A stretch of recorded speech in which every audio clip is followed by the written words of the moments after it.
من چه سازم با یتیمان،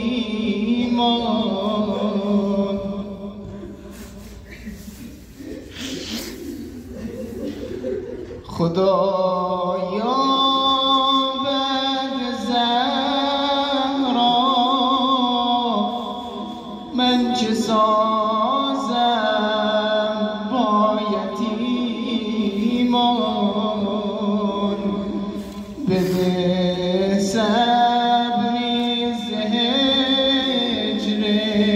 او رسیده بر لبم جان، نصیب فاطمه شد غربت و غسل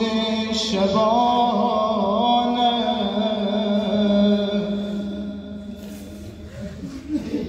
بدوشم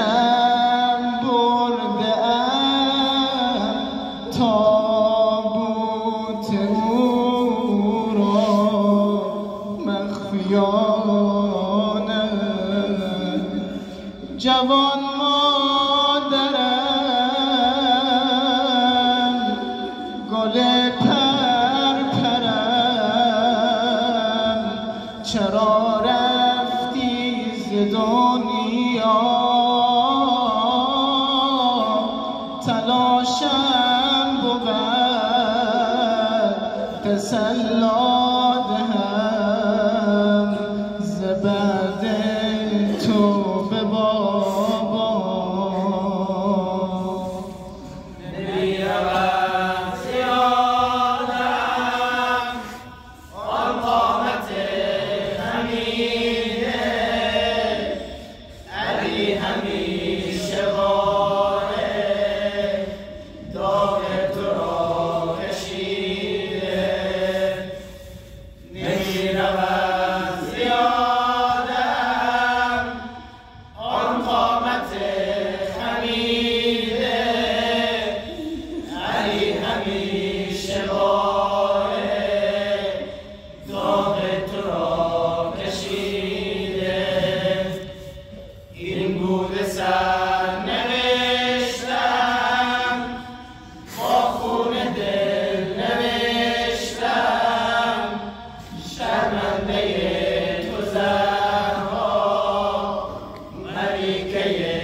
بهشتم، گلاب قبر زهرا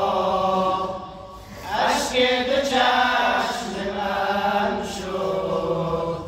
حسین روح خانو سینه زنش حسن شد، گلاب قبر زهرا اشک دو چشم من شد، حسین روح خانو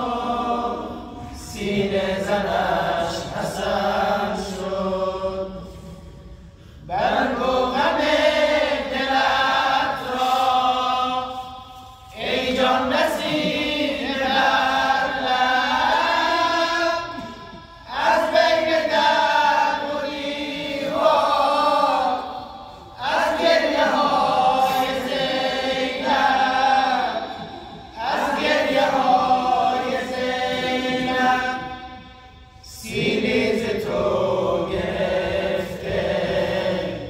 تاب و توان و صبرت، با مژه‌های چشمم گیرم غبار قبرت، با مژه‌های چشمم گیرم غبار قبرت. بر محمد و آل محمد صلوات.